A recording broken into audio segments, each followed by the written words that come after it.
बड़े बड़े लोगों को समझने में देर लगती है, वो भोले भाले निर्मल मन के बालकों ने तुरंत पकड़ लिया है। और मुझे विश्वास है, जिस देश का बालक इतना सजग हो, स्वच्छता के लिए प्रतिबद्ध हो, वो देश स्वच्छ होके रहेगा, गंदगी के प्रति नफरत पैदा होके रहेगी। 2019 महात्मा गांधी की 150वीं जयंती हम मनाने वाले हैं और महात्मा गांधी की 150वीं जयंती स्वच्छ भारत को हमें उन्हें अर्पित करना है। महात्मा गांधी को 150वीं जयंती पर इससे बड़ी कोई श्रद्धांजलि नहीं हो सकती और इसलिए अभी तो काम शुरू हुआ है, लेकिन मुझे इसको आगे बढ़ाना है, इसको रोकना नहीं है, संतोष मानना नहीं है। मैंने ट्रायल के लिए, क्या ये काम टीम इंडिया कर पाती है कि नहीं कर पाती, इसके ट्रायल के लिए एक जिसको नाप सकूं ऐसे कार्यक्रम को यहां से मैंने घोषित किया था। किसी से सलाह मशवरा करके घोषित नहीं किया था, जिलों से गांवों से जानकारियां प्राप्त कर करके घोषित नहीं किया था। बस मेरे दिल में आया और मैंने कह दिया था कि अगली 15 अगस्त तक हमारे विद्यालयों में, हमारे स्कूलों में लड़के और लड़कियों के लिए अलग शौचालय बना देंगे।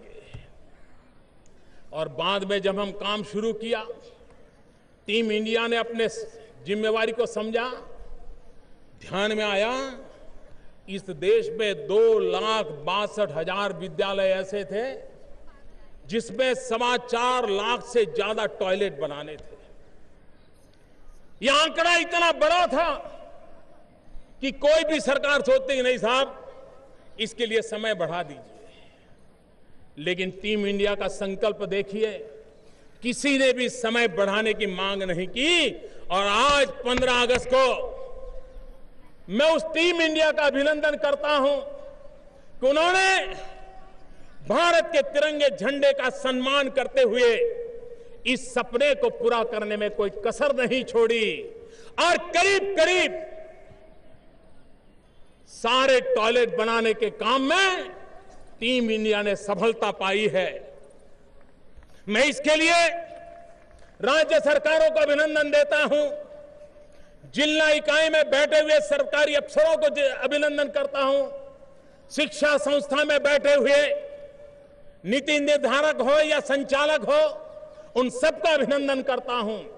यह मुद्दा 4.25 लाख टॉयलेट बनने का नहीं है, ये मुद्दा जो निराशा का माहौल है, कुछ हो नहीं सकता है, कैसे होगा, कैसे करेंगे, ये जो माहौल है, उस माहौल के सामने ये आत्मविश्वास पैदा कर सकता है। हम भी कुछ कम नहीं है, टीम इंडिया पीछे नहीं हट सकती है, टीम इंडिया सफलता लेकर रह सकती है, ये इसमें से संकेत मिलता है। और इसलिए राष्ट्र चलता है आत्मविश्वास के भरोसे, राष्ट्र चलता है नए नए संकल्पों की पूर्ति कर करके, राष्ट्र चलता है नए नए सपनों को संजो करके। हम कहीं बंद नहीं हो सकते, हमने निरंतर आगे बढ़ना होता है। और इसलिए भाइयों बहनों, हमारे देश का मजदूर, हमने योजना बनाई श्रम एव जयते। भारत में गरीब मजदूर के प्रति देखने का रवैया हमें शोभा नहीं देता है। हम कोई कोट पैंट टाई पहना हुआ व्यक्ति मिल जाए, लंबा कुर्ता जैकेट पहन करके कोई महापुरुष मिल जाए, तो खड़े होकर के उसका बड़ा अभिवादन करते हैं। लेकिन कोई ऑटो रिक्शा वाला आ जाए, कोई पैदल रिक्शा वाला आ जाए, कोई अखबार बेचने वाला आ जाए, कोई दूध बेचने वाला आ जाए।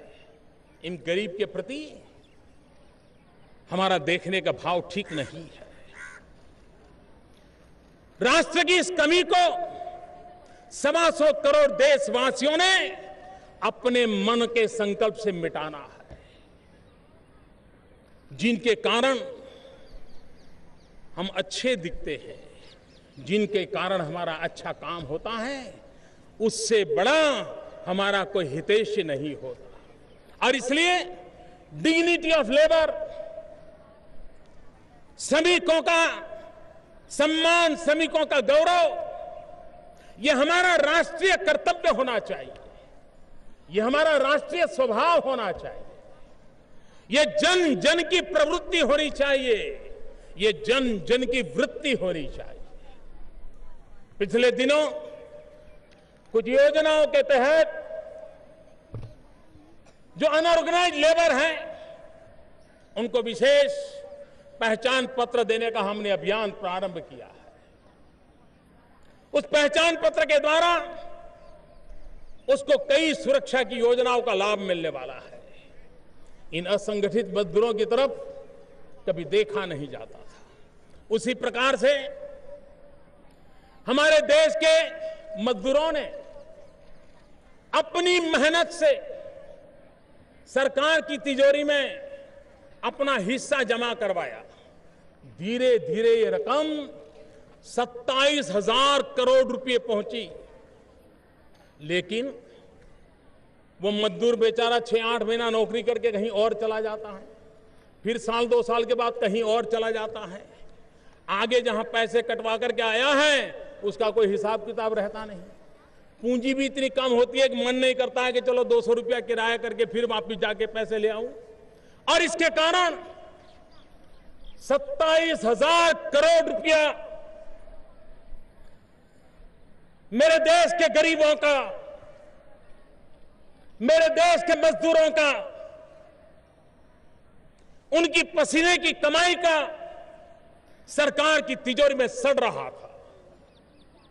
हमने उपाय खोजा, हमने मजदूरों को, श्रमिकों को एक स्पेशल पहचान कार्ड नंबर दे दिया और उनको कहा कि अब आपका तबादला कहीं पर भी होगा, आप एक नौकरी छोड़ के कहीं पर भी चले जाएंगे, एक कारखाना छोड़ के दूसरे कारखाना चले जाएंगे, एक राज्य छोड़कर दूसरे राज्य चले जाएंगे, ये नंबर आपके साथ साथ चलेगा और रुपये भी आपके साथ साथ चलते जाएंगे। आपका 1 रुपया कोई हजम नहीं कर पाएगा। 27,000 करोड़ रुपया गरीबों को वापस देने की दिशा में हमने प्रयत्न किया। हमारे देश में एक फैशन हो गई है, हर चीज में कानून बनाते रहो, हर चीज में कानून बनाते रहो और हमारे न्यायालयों को बिजी रखते रहो। एक कानून से दूसरा कानून उल्टी बात बताता हो, लेकिन एक ही विषय का कानून हो। कंफ्यूजन क्रिएट करना, यही काम हमारे यहां चलता रहा। गुड गवर्नेंस के लिए अच्छी निशानी नहीं है और इसलिए कानून स्पष्ट हो, कानून सटीक हो, कानून कालबाह्य नहीं होना चाहिए। समाज तभी तो गति करता है। हमारे मजदूरों के लिए भिन्न प्रकार के 44 कानूनों के ढेर, उसमें से बेचारा मजदूर अपने हित की बात कहां खोजेगा। हमने उसमें बदलाव लाया है। 44 कानूनों को 4 आचार संहिताओं में समेट करके गरीब से गरीब, अनपढ़ से अनपढ़ मजदूर भी अपने हित की बात को पकड़ सके, इस योजना को हमने बल दिया है। भाइयों बहनों, हमारे देश में भ्रष्टाचार को लेकर के बहुत बातें होती हैं। आपने देखा होगा, बीमार व्यक्ति भी दूसरे को स्वस्थ कैसे रहना चाहिए उसकी टिप्स देने की आदत रखता है। खुद तो अपना संभालता नहीं है, लेकिन हर इंसान को स्वभाव होता है, तुम ऐसा करो ठीक हो जाओगे, तुम वैसा करो ठीक हो जाओगे। ये करप्शन भी ऐसा है, जो इसमें लिप्त हैं वो भी सलाह देता है, जो इसके कारण परेशान है वो भी सलाह देता है। और एक प्रकार से एक दूसरे को सलाह देना, यही चला है। भाइयों बहनों, मैंने कभी ये घोषणा नहीं की है, लेकिन आज मैं हिसाब देना चाहता हूं। मैं देशवासियों को विश्वास दिलाना चाहता हूं। मैं 125 करोड़ देशवासियों की टीम इंडिया को कहना चाहता हूं कि ये देश भ्रष्टाचार से मुक्त हो सकता है। अनुभव के आधार पर कह रहा हूं। ऊपर से शुरू करना होता है, साथ साथ भ्रष्टाचार हमारे देश में दीमक की तरह लगा हुआ है और दीमक ऐसी फैलती जाती है, पहले तो दिखती नहीं है, लेकिन जब बेडरूम तक घुस जाए, कपड़े जहां लगे उस कपबोर्ड तक पहुंच जाए, तब पता चलता है। और जब दिमाग से मुक्ति लेनी है तो हर स्क्वायर मीटर जमीन पे इंजेक्शन लगाने पड़ते हैं दवाइयों के। घर में एक जगह पर इंजेक्शन लगाने से काम नहीं बनता है। दिमाग को अगर खत्म करना है तो हर स्क्वायर मीटर पे हर महीने इंजेक्शन लगाते रहना पड़ता है, तब जाकर के सालों प्रयास करने के बाद दिमाग से मुक्ति मिलती है। इतने बड़े देश में भी भ्रष्टाचार रूपी दिमाग से मुक्ति के लिए अनेक प्रकार के कोटि कोटि प्रयासों की आवश्यकता है और उसे किया भी जा सकता है। कभी कभी मैं अगर ये कहता कि मैं एलपीजी गैस सब्सिडी 15,000 करोड़ रुपया कट करने वाला हूं, तो मैं दावे से कहता हूं हिंदुस्तान में इस सरकार की वाहिवाही के सैकड़ों लेख लिखे गए होते कि ये मोदी बड़ा दम वाला है कि उसने 15,000 करोड़ रुपए की गैस की सब्सिडी को बंद कर दिया। ये आदमी है जो बड़े कठोर निर्णय कर सकता है। और अगर वो नहीं किया तो यार कुछ होता नहीं है, कुछ दिखता नहीं है। कभी कभी कुछ लोगों को निराशा की गर्त में डूबने का शौक होता है। जब तक वो चार लोगों के बीच निराशा की बातें न करें, उनको रात को नींद नहीं आती। ये उनका एक व्यसन होता है। कुछ बीमार लोग होते हैं जिनको कोई बीमारी के लिए पूछे तो पसंद नहीं आता है, वो चाहते नहीं कि बीमारी का पता चले। और कुछ बीमार ऐसे होते हैं वो इंतजार करते हैं, यार वो आया नहीं, वो पूछने नहीं आया, और फिर उसको घंटे पर वर्णन करते थे, ऐसा हुआ ऐसा हुआ ऐसा हुआ। मैं देख रहा हूं कुछ लोग होते हैं जो निराशा ढूंढते रहते हैं, निराशा फैलाते रहते हैं, और जितनी ज्यादा निराशा फैले उतना उनकी ज्यादा गहरी नींद आती है। ऐसे लोगों के लिए न योजनाएं होती हैं, न कार्यकलाप होते हैं, और न ही 125 करोड़ देशवासियों की टीम इंडिया इनके लिए भी समय इन्वेस्ट करने के लिए तैयार है। लेकिन होता कैसे है? एलपीजी की सब्सिडी हमने डायरेक्ट बेनिफिट ट्रांसफर की स्कीम लाए, जनधन अकाउंट का फायदा लिया, आधार कार्ड का फायदा लिया और ग्राहकों के खाते में सीधी सब्सिडी पहुंचाई। और इसके कारण जो दलाल थे उनकी दुकान बंद हो गई, जो बिचौलिए थे उनकी दुकान बंद हो गई, जो काला बाजारी थे उनकी दुकान बंद हो गई। सही व्यक्ति को सही लाभ, किसी का 1 रुपया काटा नहीं, बड़ी वाहवाही हो ऐसी घोषणाएं नहीं की, व्यवस्था में सुधार किया।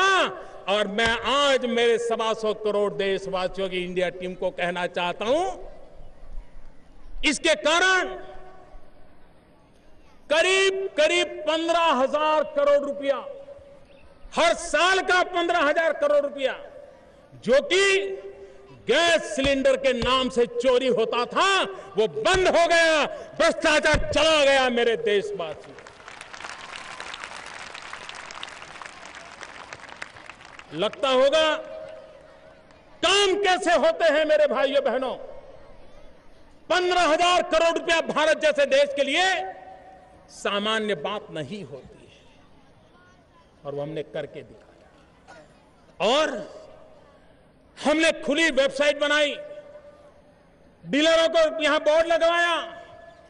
इसके बावजूद भी किसी भी की शिकायत है तो आधी रात को उसको गैस सिलेंडर मिल जाएगा, लेकिन देश को लूटने वालों के लिए इजाजत नहीं है, गरीबों के पैसे लूटने वालों के लिए इजाजत नहीं है। क्या ये काम भ्रष्टाचार के खिलाफ लड़ाई का काम है कि नहीं? मेरे भाइयों बहनों, देश ने एक रिक्वेस्ट की थी मैंने मेरे देशवासियों को कि अगर आप आर्थिक रूप से संपन्न हैं तो आप एलपीजी सब्सिडी क्यों लेते हैं? ये 500-700 रुपया आपके लिए क्या जरूरत है? 500-700 रुपया तो आप चाय पान में एक दिन में खर्च करने वाले लोग हैं। मैंने अभी बात शुरू की है, अभियान नहीं चलाया, क्योंकि टीम इंडिया पर मेरा भरोसा है जैसे जैसे बात पहुंचेगी परिणाम मिलता जाएगा। लेकिन आज मैं गर्व से कहता हूं कि ये एलपीजी गैस सिलेंडर की सब्सिडी गिव इट अप का मूवमेंट चलाया, अब तक 20 लाख लोगों ने गैस सब्सिडी छोड़ दी। भाई, ये आंकड़ा छोटा नहीं है, ये छोटा आंकड़ा नहीं है।